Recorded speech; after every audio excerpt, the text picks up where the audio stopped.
Sua mãe morreu porque você é um peso morto nesta família. Ela teve um infarto de tanto trabalhar para sustentar você. Meu padrasto gritou isso no velório, na frente de todos os convidados. Tias, primos, colegas de trabalho da minha mãe, vizinhos que a conheciam há 20 anos. Todos pararam de respirar ao mesmo tempo. O padre que ia começar a cerimônia ficou sem palavras. E eu desabei no chão chorando. Minhas pernas simplesmente cederam como se os ossos tivessem virado água. Ele se aproximou de mim, me olhando lá de cima com aquele desprezo que eu conhecia tão bem, e mandou: levanta daí e vai servir café para as visitas. 6 meses depois, um perito do seguro de vida da minha mãe apareceu na minha casa com uma pasta marrom desgastada debaixo do braço. Ele se sentou na minha mesa de cozinha, tirou os óculos, limpou com um lenço devagar e disse: seu padrasto adulterou o laudo médico da sua mãe. Ela não morreu de infarto natural. E foi nesse momento que tudo mudou. Meu nome é Marina. Tenho 32 anos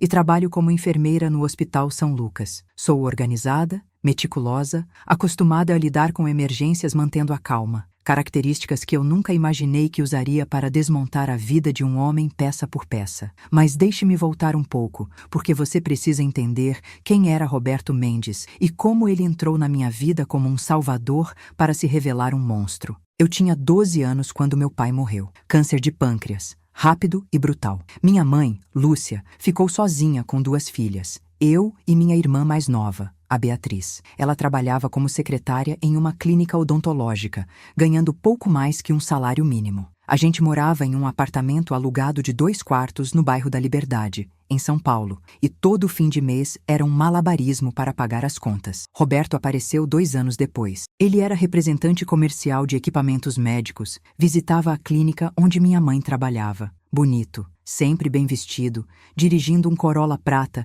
que parecia o carro mais luxuoso do mundo para mim naquela época. Ele trazia chocolates para mim e para a Bia, perguntava sobre a escola, elogiava minha mãe na frente dela de um jeito que fazia ela corar. Quando eles se casaram, eu tinha 15 anos e achei que finalmente tínhamos encontrado estabilidade. Roberto nos mudou para uma casa em um condomínio fechado na Zona Oeste. 3 quartos, quintal, churrasqueira. Minha mãe parou de trabalhar. Roberto insistiu. Você já sofreu demais, Lúcia. Deixa eu cuidar de você agora. Os primeiros sinais começaram sutis. Comentários sobre quanto nós gastávamos. Marina, você realmente precisa de um caderno novo? Esse ainda tem páginas em branco. Beatriz, essa é a 3ª vez este mês que você pede dinheiro para o cinema. Minha mãe defendia a gente no começo, mas Roberto tinha um jeito de virar o jogo. Eu trabalho duro para dar uma vida boa para vocês e nem um obrigado eu recebo. Quando entrei na faculdade de enfermagem, aos 19 anos, as coisas escalaram. Roberto deixou claro que ele considerava isso um desperdício de dinheiro. Vai estudar 4 anos para ganhar uma miséria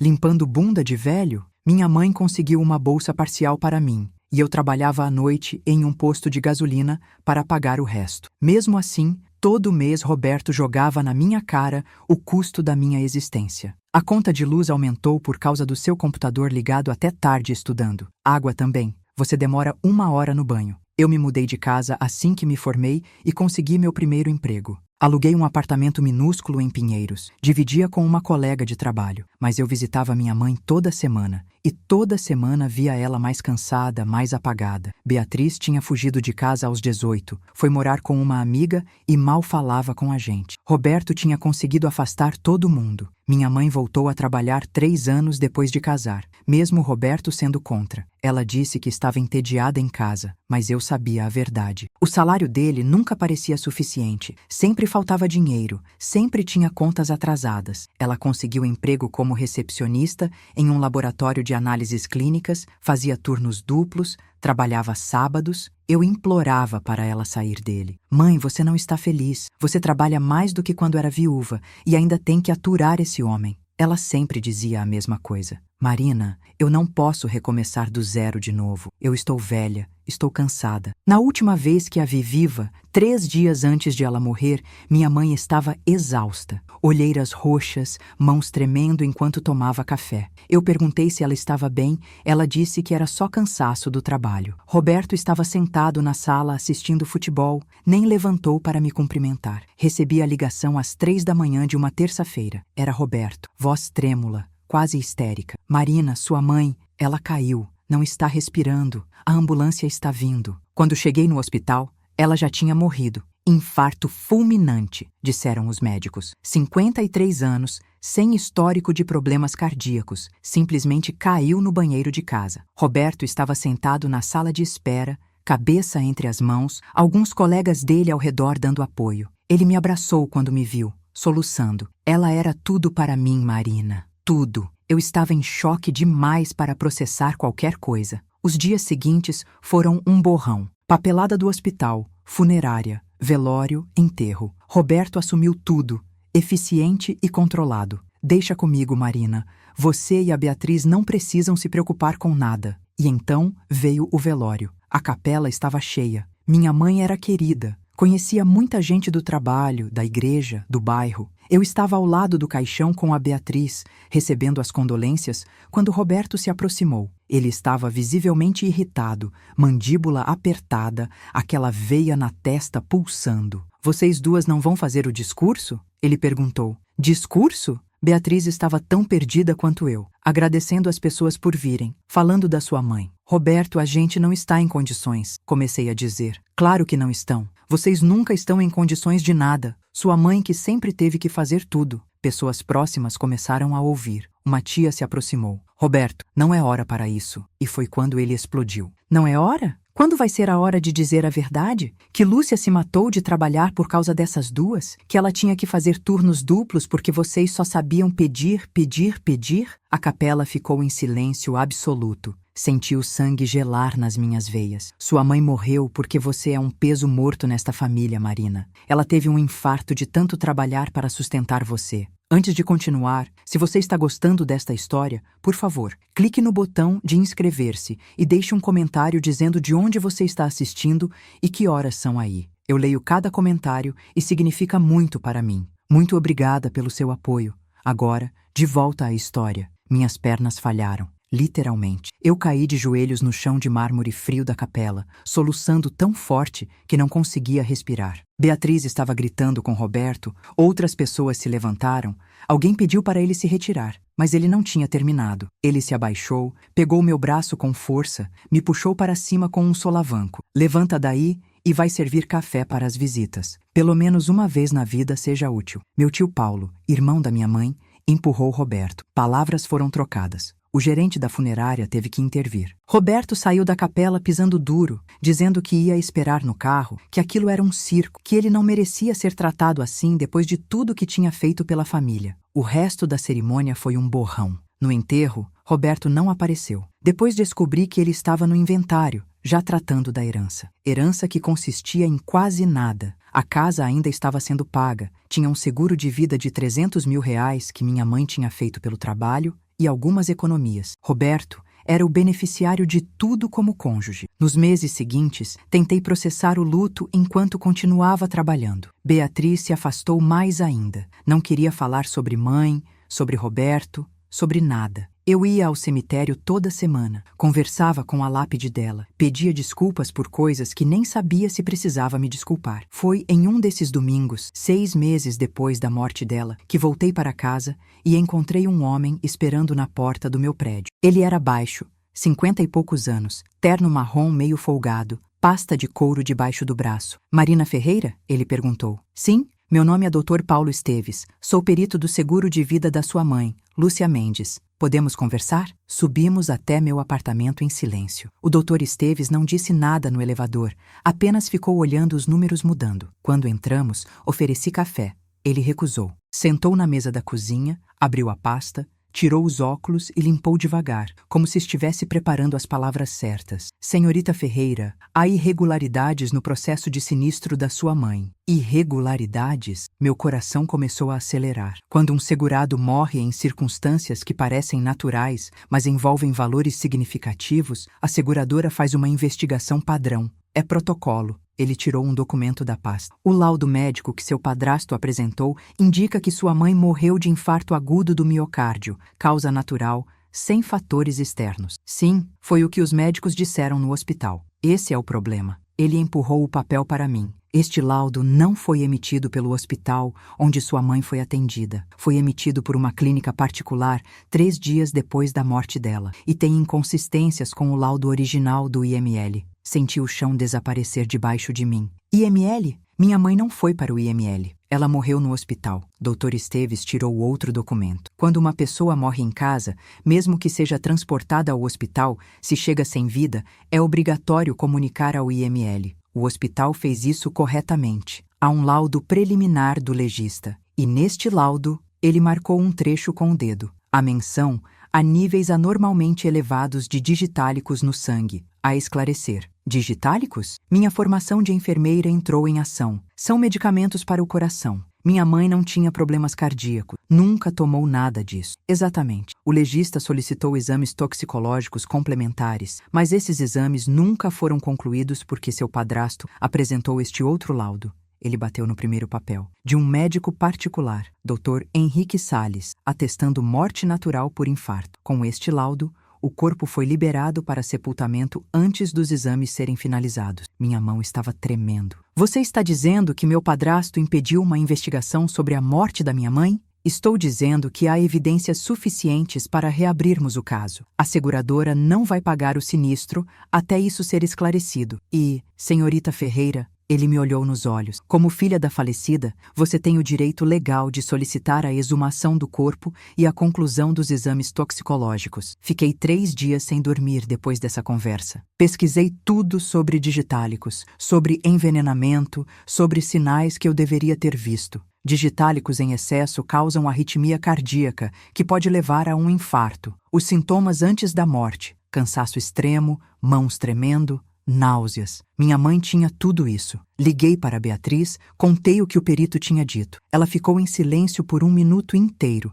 Depois disse: ele matou ela. Aquele filho da puta matou nossa mãe. A gente não sabe isso ainda. Pode ser um erro, pode ser... Marina, acorda. Ele precisava do dinheiro do seguro. Ele estava endividado até o pescoço. Lembra quando mamãe voltou a trabalhar? Era porque não tinha dinheiro. Ele gastava tudo em quê? A gente nunca soube. Ela tinha razão. Eu nunca tinha questionado isso. Roberto sempre pareceu ter dinheiro, carro bom, roupas caras, mas a casa vivia com contas atrasadas. Para onde o dinheiro ia? Decidi investigar. Comecei pelo doutor Henrique Salles, o médico que assinou o laudo falso. Procurei o CRM dele na internet. Ativo, clínica na Vila Mariana, especialista em cardiologia. Marquei uma consulta usando nome falso. A clínica era pequena, meio decadente, sala de espera com revistas velhas, ar-condicionado fazendo barulho. Dr. Salles era magro, 60 e poucos anos, mãos nervosas. Quando entrei, ele mal olhou para mim. Começou a fazer perguntas padrão sobre saúde. Interrompi ele. Doutor, na verdade eu vim aqui por outro motivo. O senhor conheceu Lúcia Mendes? Ele congelou. A caneta parou no meio do papel. Quem?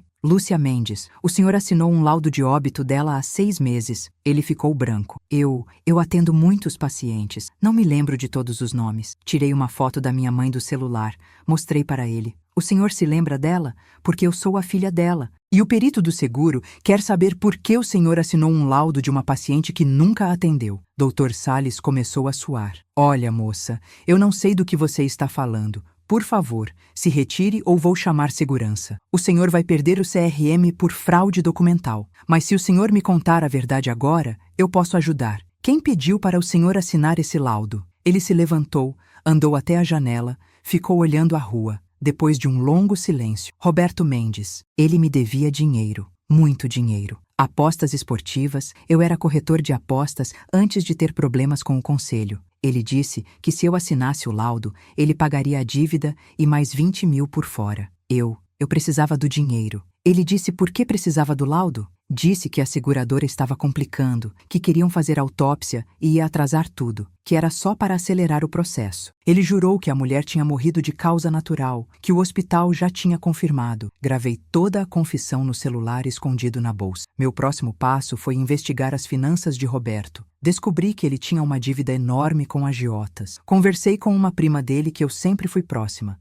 a Carla. Ela me contou que Roberto tinha vício em jogo, apostava em tudo: futebol, corridas de cavalo, cassinos online. Tinha perdido mais de 500 mil reais nos últimos 5 anos. Eu avisei seu Roberto que ele ia acabar mal. Carla disse. Esses caras que ele devia dinheiro não brincam em serviço. Tem um deles, o Nego da Muca, que quebrou a perna de um devedor mês passado. Você sabe se minha mãe sabia das dívidas? Acho que não. Ou se sabia, ele escondia o tamanho do buraco. Mas, Marina, ela hesitou. Uns 2 meses antes da Lúcia morrer, o Roberto me perguntou se eu conhecia alguém que vendia remédio controlado sem receita. Disse que era para um amigo com insônia. Meu sangue gelou. Que tipo de remédio? Ele não especificou, mas eu achei estranho na época. Fui atrás de mais evidências. Solicitei junto ao IML a reabertura do caso e a exumação do corpo da minha mãe. Foi o processo mais doloroso da minha vida. Ver o caixão sendo desenterrado, saber que iam fazer exames nela. Mas eu precisava da verdade.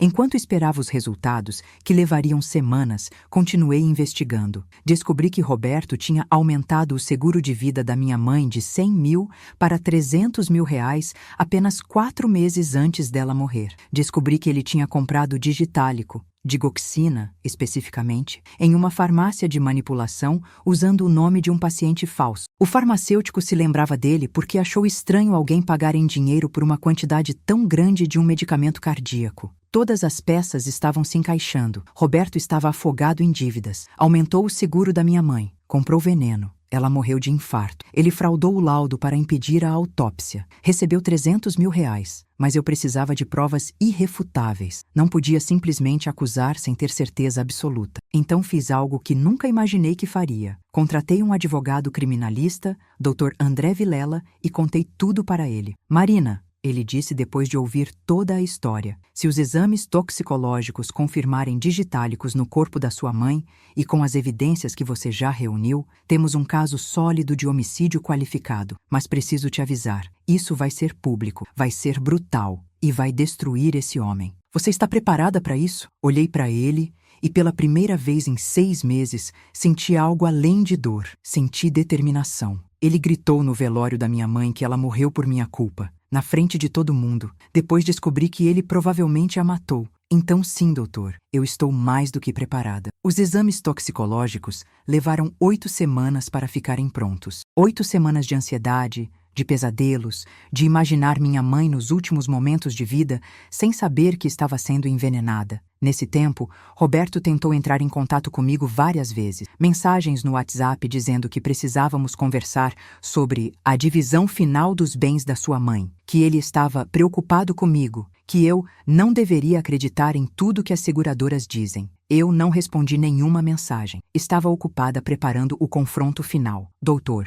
Vilela me ligou em uma terça-feira à tarde. Marina, os resultados chegaram. Níveis extremamente altos de digoxina no tecido cardíaco e fígado da sua mãe, consistente com envenenamento por digitálicos administrado repetidamente durante semanas. O legista foi categórico. A morte não foi natural. Fechei os olhos, segurei o telefone com tanta força que meus dedos ficaram brancos. Minha mãe tinha sido assassinada. E eu sabia quem tinha feito isso. Abriram inquérito policial. Vão prender Roberto para interrogatório nas próximas 48 horas. Mas, Marina, ele fez uma pausa. Dado que você é a principal interessada e que reuniu as evidências iniciais, o delegado quer saber se você prefere estar presente na intimação. É incomum, mas não ilegal. Quero estar lá. Respondi sem hesitar. E quero que seja em um lugar público, onde ele se sinta seguro e superior, como sempre se sentiu. Dr. Vilela ficou em silêncio por alguns segundos. Você quer humilhá-lo do jeito que ele humilhou você? Não, doutor. Eu quero que ele sinta pela primeira vez na vida o que é ter o chão desaparecendo debaixo dos pés enquanto todo mundo olha. Descobri através da Carla que Roberto ia estar em um evento de negócios no próximo sábado, um jantar beneficente no Clube Pinheiros. Ele tinha mesa reservada, ia com alguns colegas da área de vendas, ia estar se exibindo, fazendo networking, sendo o Roberto encantador que todos conheciam. Doutor, Vilela conversou com o delegado. Arranjaram para que o mandado de prisão temporária fosse cumprido durante o evento. Seria irregular, mas o delegado, Dr. Pereira, tinha perdido a esposa para câncer 2 anos antes e tinha uma filha da minha idade. Ele entendeu o que eu precisava. Cheguei ao clube às 8 da noite. Usei um vestido azul marinho que minha mãe tinha me dado de aniversário 3 anos antes, que eu nunca tinha usado porque Roberto disse que parecia roupa de velha. Passei no salão, tentando parecer calma, mas meu coração estava disparado. Vi Roberto sentado em uma mesa redonda perto da janela, rindo alto com 3 homens e 2 mulheres. Ele estava usando um terno cinza caro, cabelo engomado, relógio que brilhava quando ele gesticulava. Ele me viu. A expressão dele mudou instantaneamente de surpresa para raiva. Levantou, começou a caminhar na minha direção. O que você está fazendo aqui? Oi, Roberto. Que bom te ver também. Eu perguntei o que você está fazendo aqui. Este é um evento privado. Eu sei. Vim entregar uma coisa para você. Tirei um envelope da bolsa. É uma citação do perito do seguro de vida da minha mãe. Eles querem conversar com você sobre algumas inconsistências. Ele pegou o envelope, abriu, leu rapidamente. Ficou vermelho. Isso é ridículo. Eu já expliquei tudo para esses incompetentes. Sua mãe morreu de infarto. Ponto final. Engraçado você dizer isso. Deixei minha voz subir um pouco, o suficiente para as pessoas nas mesas próximas começarem a prestar atenção. Porque os exames toxicológicos que a polícia fez no corpo da minha mãe contam uma história bem diferente. O rosto dele ficou branco. Que exames? A polícia exumou o corpo dela há 2 meses, Roberto.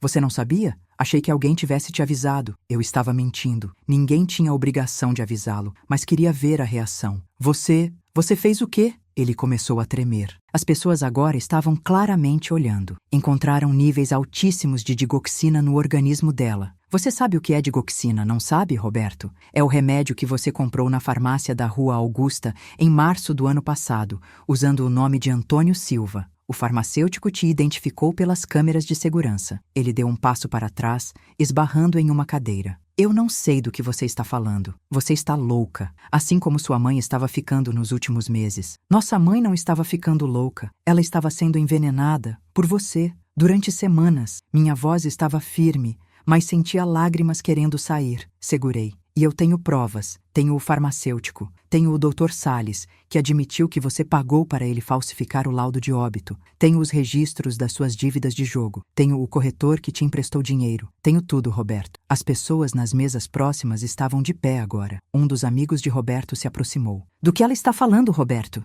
Ela está mentindo. Ela sempre foi problemática, sempre inventou coisas, desde criança. Então, por que seus advogados entraram em contato com o meu advogado ontem, tentando negociar um acordo? Por que você ofereceu devolver o dinheiro do seguro em troca de eu retirar a queixa? Mentira. Ele não tinha feito isso, mas pela reação dele, deveria ter feito. Foi quando o Dr. Pereira entrou no salão com 2 policiais uniformizados. Roberto viu e tentou sair pela outra direção, mas eu bloqueei o caminho. Roberto Mendes? Dr. Pereira se aproximou, mostrando a identificação. O senhor está preso temporariamente por suspeita de homicídio qualificado de Lúcia Ferreira Mendes. Tem o direito de permanecer em silêncio. Tudo o que disser pode e será usado contra o senhor. O salão inteiro estava em silêncio absoluto. Roberto olhou ao redor, viu todas aquelas pessoas, colegas, conhecidos, olhando para ele como se fosse um monstro. Olhou para mim com um ódio que nunca tinha visto antes. Você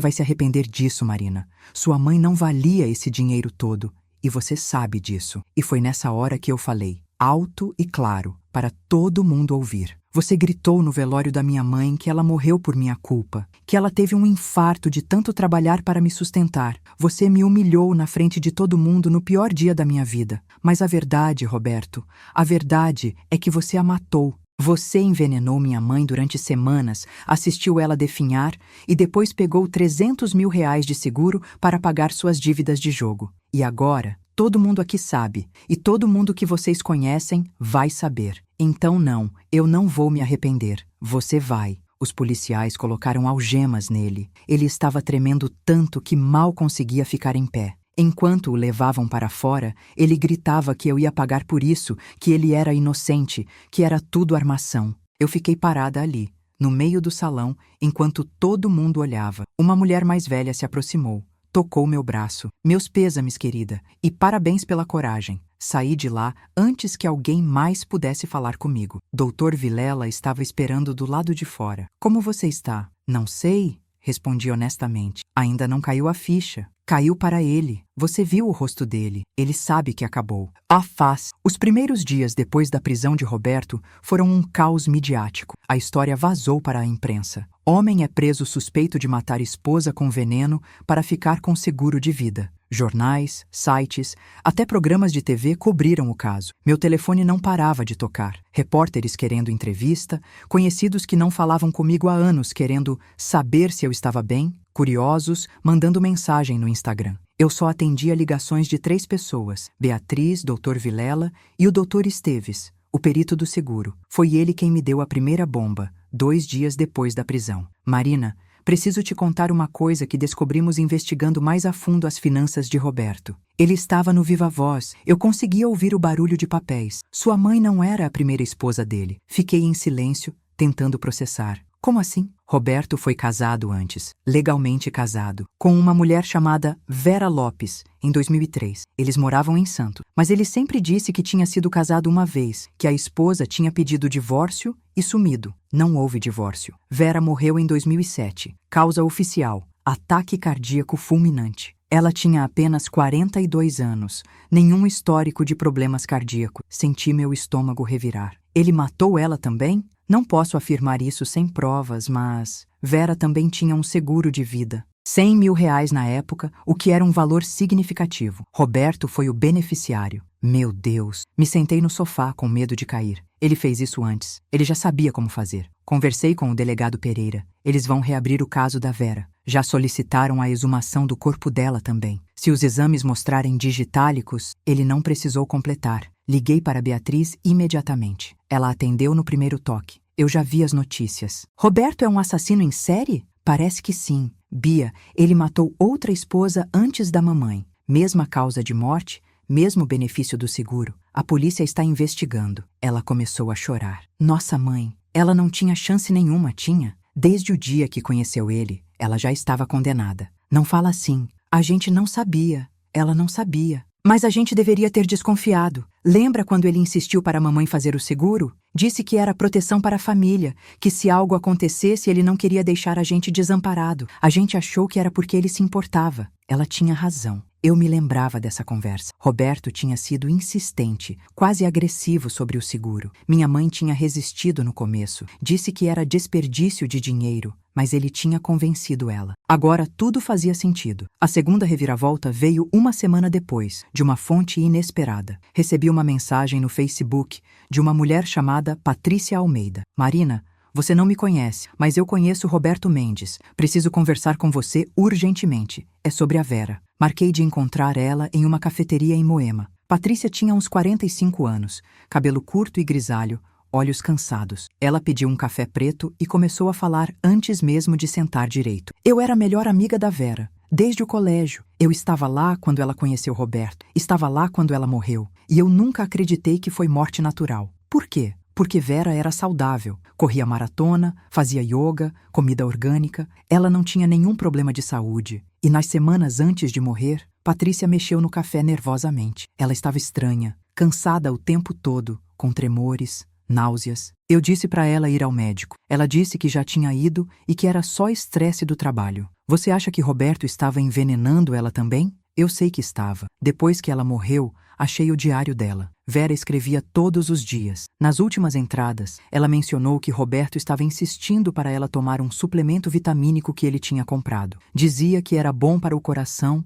que o cardiologista dele tinha recomendado. Ela começou a tomar e foi quando os sintomas começaram. Você tem esse diário? Patrícia abriu a bolsa, tirou um caderno com capa de couro gasta. Eu guardei todos esses anos. Não sabia o que fazer com ele. Mostrei para a polícia na época, mas eles disseram que não provava nada, que ela tinha morrido de causa natural, segundo o atestado médico. Agora, vendo o que ele fez com sua mãe, ela empurrou o diário para mim. Isso pode ajudar? Folheei o diário com as mãos tremendo. Eram páginas e páginas da vida da Vera. Alguns dias felizes, outros preocupados com dinheiro. Roberto também tinha dívidas naquela época. E então, as últimas entradas, cada vez mais desesperadas. 15 de agosto. Me sinto cansada o tempo todo. Roberto diz que é porque trabalho demais. Talvez ele tenha razão. 3 de setembro. As mãos tremem tanto que mal consigo segurar a caneta. Roberto trouxe o suplemento novo. Diz que vai ajudar. Tomei 2 hoje. 17 de setembro. Algo está errado comigo. Fui ao médico. Fizeram exames. Nada aparece. Roberto está impaciente. Diz que sou hipocondríaca. A última entrada era de 20 de setembro de 2007. Mal consigo respirar direito.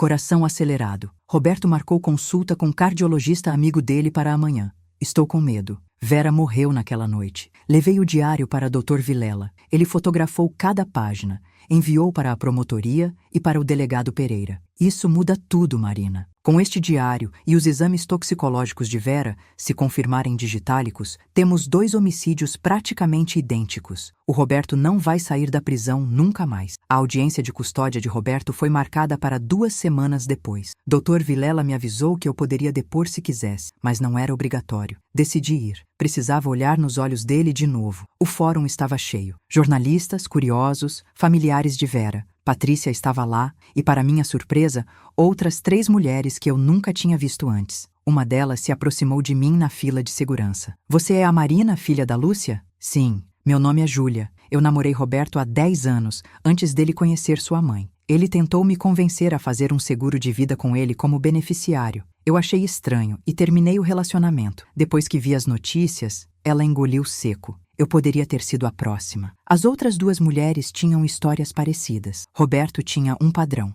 Procurava mulheres mais velhas, viúvas ou divorciadas, com algum dinheiro ou estabilidade financeira. Ganhava a confiança delas, casava ou ficava noivo, insistia em seguro de vida e então... Júlia e as outras tinham tido sorte de perceber os sinais e sair antes. Eu quero depor, Júlia disse. Quero que o juiz saiba que isso não foi crime passional nem acidente. Foi planejado, calculado. Ele é um predador. Quando Roberto entrou na sala de audiência, algemado e com o uniforme da prisão, ele parecia 20 anos mais velho. Olheiras fundas, barba por fazer, cabelo desgrenhado. Ele me viu e desviou o olhar imediatamente. O promotor apresentou as evidências. Os exames toxicológicos de Lúcia mostrando digoxina. O depoimento do Dr. Salles sobre a falsificação do laudo. Os registros de compra de digitálicos. As dívidas de jogo. O aumento do seguro. E então, apresentou as evidências preliminares sobre Vera, o diário, os exames toxicológicos que tinham acabado de sair, positivo para digitálicos mesmo depois de 17 anos, o padrão de comportamento. O advogado de Roberto tentou argumentar que tudo era circunstancial,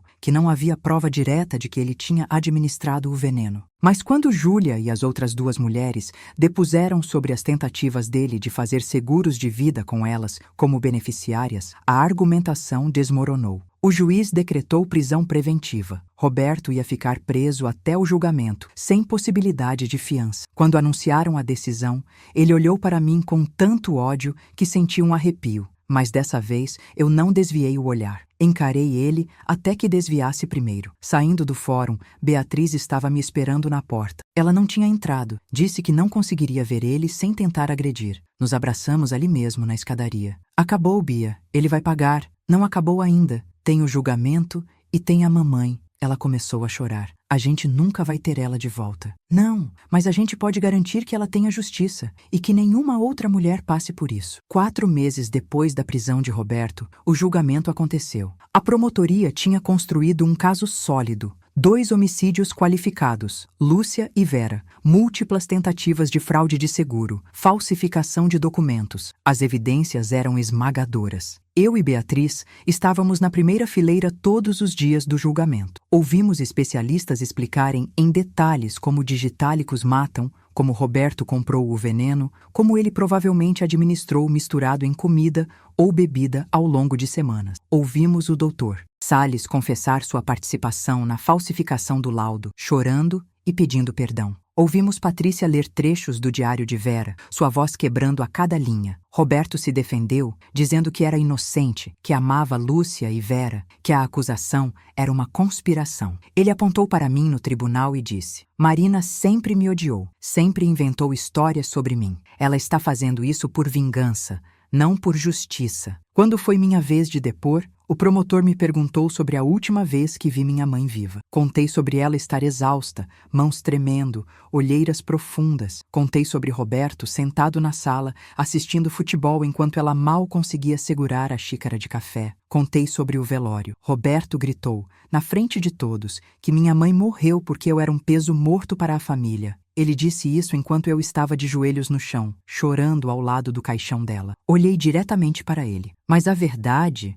é que ela morreu porque você precisava de dinheiro para pagar dívidas de jogo. Ela morreu porque você é um assassino covarde que envenenou 2 mulheres indefesas que confiavam em você. O júri demorou 3 horas para deliberar. Quando voltaram, o veredito foi unânime. Culpado de 2 homicídios qualificados por motivo torpe e mediante recurso que dificultou a defesa das vítimas. A sentença, 48 anos de prisão em regime fechado. Quando anunciaram, Roberto desabou. Literalmente caiu da cadeira, precisando ser amparado pelos seguranças. Ele gritava que era injustiça, que era inocente, que iam pagar por isso. Foi removido da sala aos berros. Eu não senti alegria, não senti triunfo. Senti um vazio imenso onde deveria estar minha mãe. 3 semanas depois do julgamento, fui ao cemitério pela primeira vez desde a exumação. Tinham recolocado a lápide. Estava tudo arrumado de novo. Me sentei no chão ao lado do túmulo e finalmente deixei sair tudo que estava segurando há meses. Desculpa, mãe. Desculpa por não ter visto o que ele estava fazendo. Desculpa por ter me mudado de casa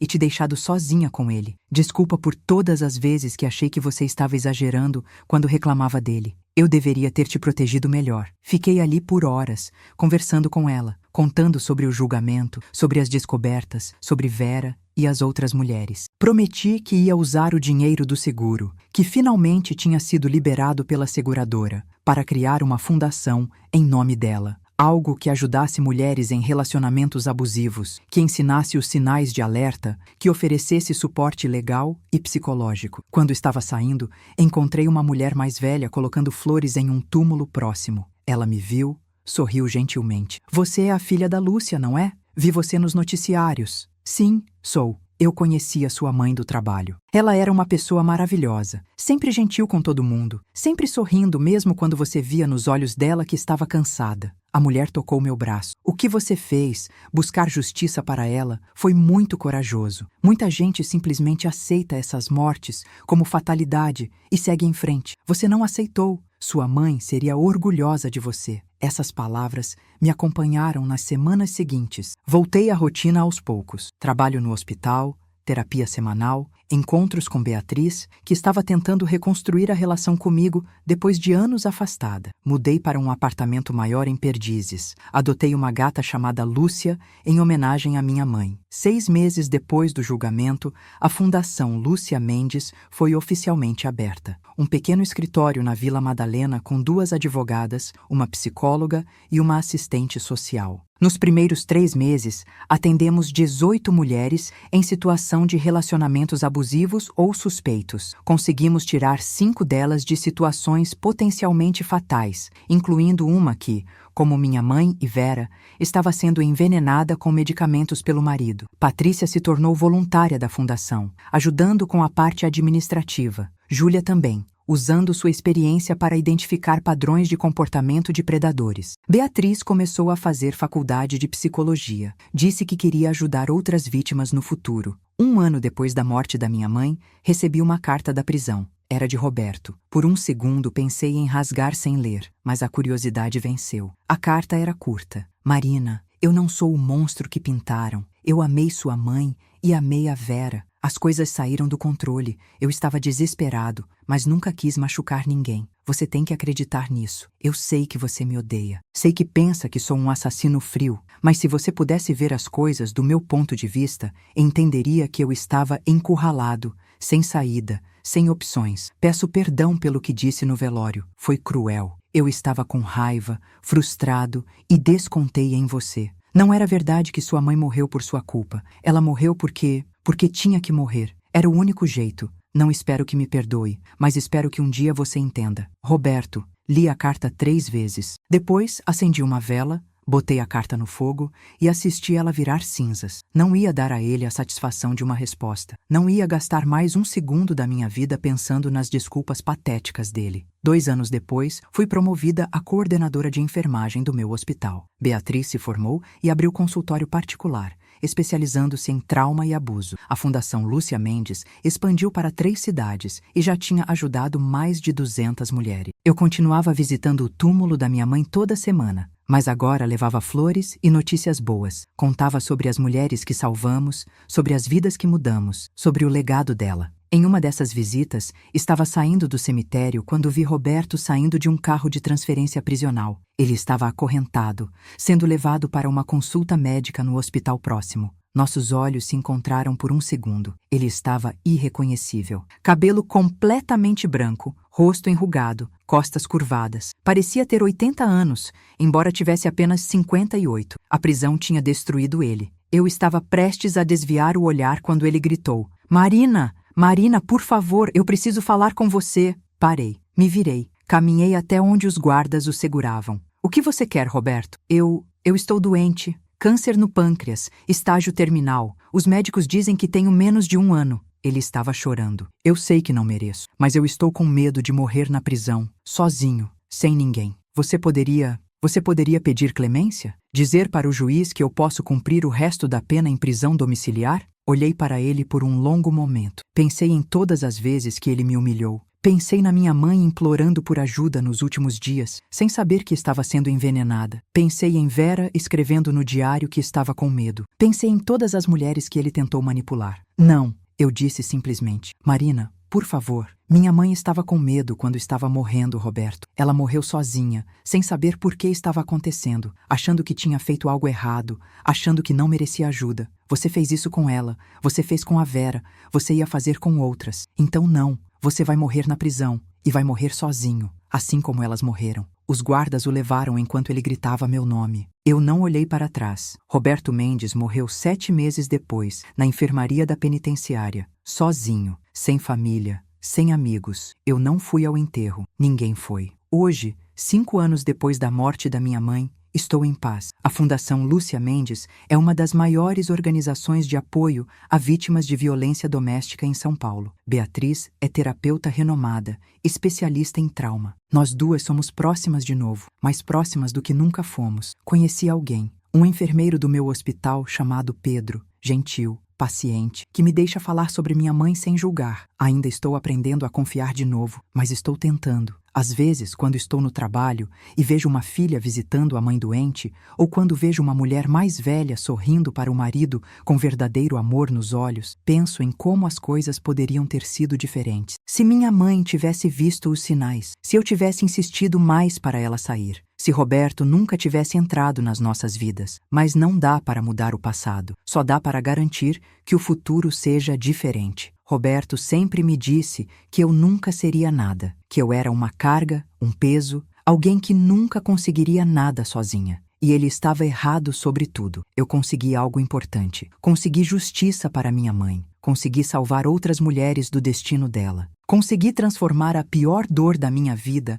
em algo que ajuda outras pessoas. E consegui provar que a humilhação não define quem você é. Suas escolhas definem. Suas ações definem. E no final, a verdade sempre prevalece. Muito obrigada por assistir até aqui. Se esta história tocou você de alguma forma, por favor deixe um like e se inscreva no canal. E nos comentários me conte, você já passou por algo parecido? Como lidou? Você conhece alguém em um relacionamento que parece suspeito? Seus comentários significam tudo para mim. E lembre-se, se você ou alguém que você conhece está em uma situação de abuso, peça ajuda. Sempre há saída. Sempre há pessoas dispostas a ajudar. Mais histórias impactantes como esta já estão na sua tela. Clique em uma agora e não perca a melhor parte. Você vai amar. Nos vemos na próxima.